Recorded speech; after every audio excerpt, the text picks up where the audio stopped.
let's talk about Filip Gustavsson. I have so much trouble saying his name. Filip Gustavsson of the Minnesota Wild. For the beginning, for really almost every power ranking up until, I guess it was December 12th was the last game he played before his injury. I think he was like first or second in every one of my power rankings. Maybe at the very beginning of the year he wasn't. But once he got up there, he stayed up there. And then he was injured. He played, I think his last game before injury was December 12th. And then he didn't play again until like December 23rd, I think. Now, after his injury, he came back and he had 5 really strong games, capped off with a shutout against Carolina. But I want to go over his season numbers, and then I want to look at the games since that Carolina shutout. So for the season, he's played 36 games. He would have played more if he hadn't missed 2 weeks with injury. He has a 915 save percentage. That puts him 7th in the NHL among goaltenders with 24 games or more. 2.62 goals against average is 16th in the NHL for goalies playing 24 games or more, and he has 3 shutouts. His goals saved above expected, according to Hockey Reference, 14.2, which is an absolutely phenomenal number. And that, according to Hockey Reference, makes him 5th in the NHL.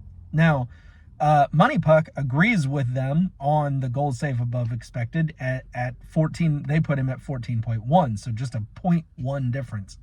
But that in Money Puck's numbers, that's 7th in the NHL. So obviously they have 2 goaltenders higher than Hockey Reference does. Either way, it doesn't matter.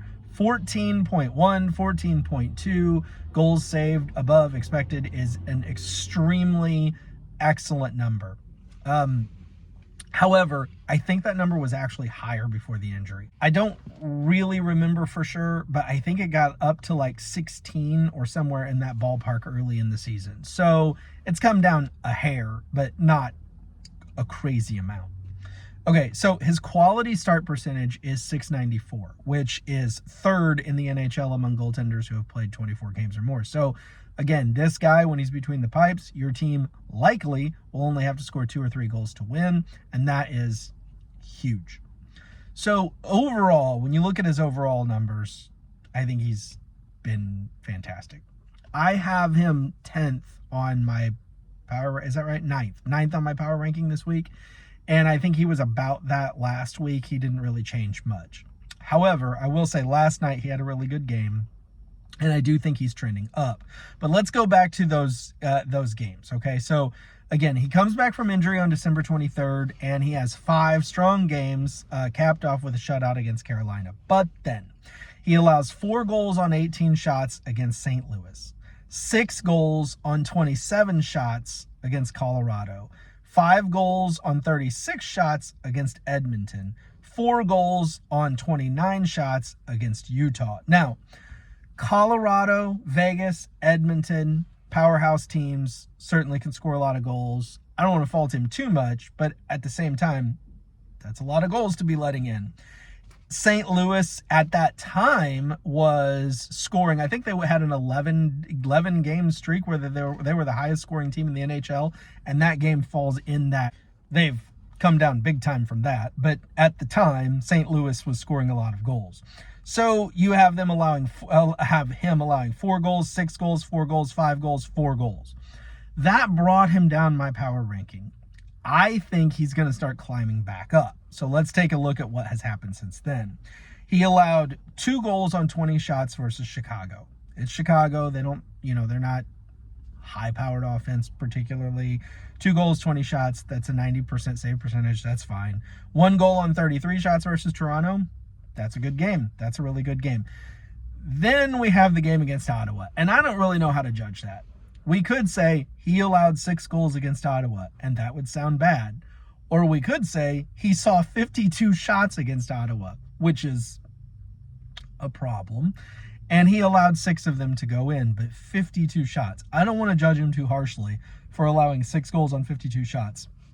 And I don't remember, honestly, I'd have to go back and look, and I forgot to. I wish I had. How many of those goals were power play goals by Ottawa in that game. So either way. And then last night, he allows 1 goal on 38 shots versus Carolina. So to me, the Ottawa game is an outlier. 52 shots on goal is just stupid.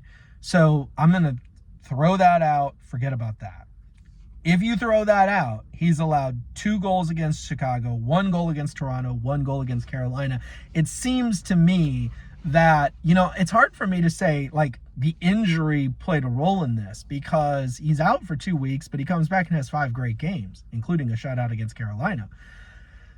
But then he just seems to, allow a lot of goals in a short period of time. Now, I don't get to watch every Minnesota Wild game, and I don't remember, honestly, if in those games they had, were they missing top defensemen? I'm not entirely sure. So, not laying everything squarely at the feet of Gustavsson, but just looking at those game splits, he had that really down time that brought him down my power rankings, but now, apart from that crazy Ottawa game, which is an outlier, he seems to be building things back up, and I have a feeling he's not going to stay in the bottom half of my power rankings for very much longer. Thanks for watching.